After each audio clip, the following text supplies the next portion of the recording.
The Jesus Christ of Christianity is not a descendant of Abraham, nor an offspring of David, nor the Lion of Judah. Esteemed leaders of Christianity, you preach another Jesus than the one in the Bible. A Jesus who arrived here on earth already as the Son of God.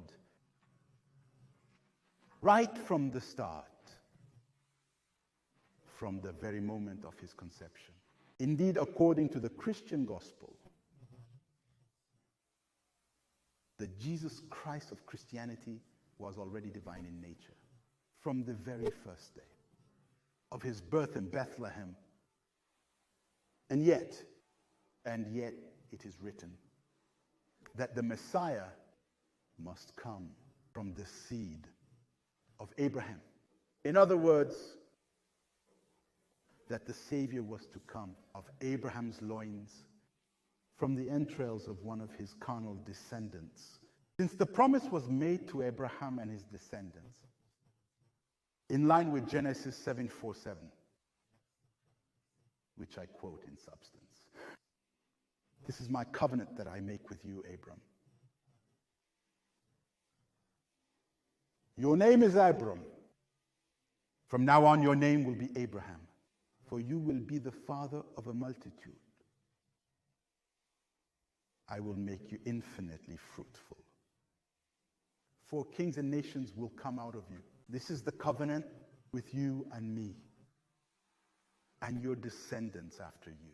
It will be a perpetual alliance, by virtue of which I will be your God, and the God of your descendants after you. And yet,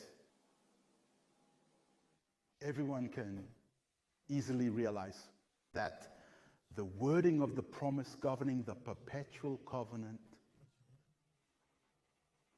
distinctly contains within it the same terms defining procreation, and that they are to be found in Genesis chapter 1, verse 28. And God said to them,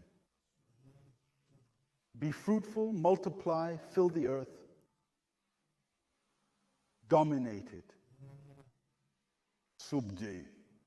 Everything in it, in practice, in a very prosaic way.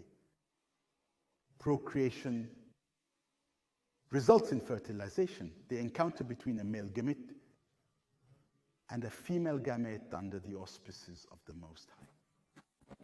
This is what we read in Hebrews 11:11, or in Genesis chapter 4, verse 1.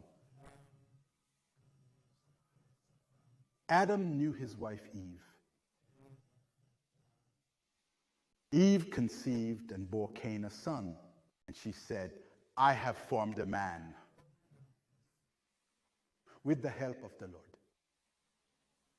Just so you know, the scriptures stipulate that a promise that God has given and confirmed can no longer be defeated and will certainly be fulfilled.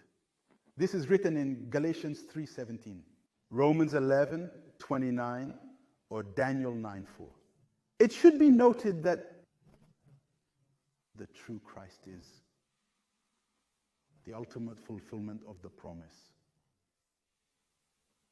the culmination of the plan,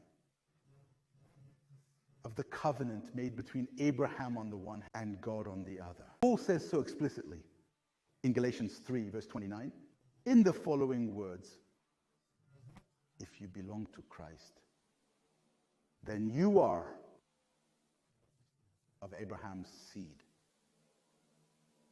and you are heir to the promise. For there was only ever one promise, and only one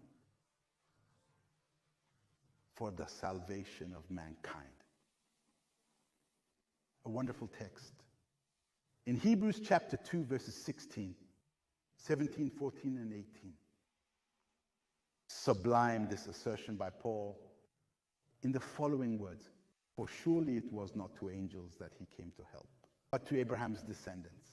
Consequently, he had to be made like in all things his brothers, that he might be a merciful high priest before God to atone for the sins of the people. So then says verse 14, Since children participate in flesh and blood, the true Christ has also participated equally. I repeat, equally. It is therefore on purpose that it is written in John chapter 3, verse 6, that what is flesh? Born of flesh is flesh, and that which is born of the Spirit is spirit. And again, the true Christ himself says, look at my hands, see my feet, touch them. A spirit has neither bone nor flesh as I have. Luke chapter 24. Verse 39. From these two verses, it follows that one of two things.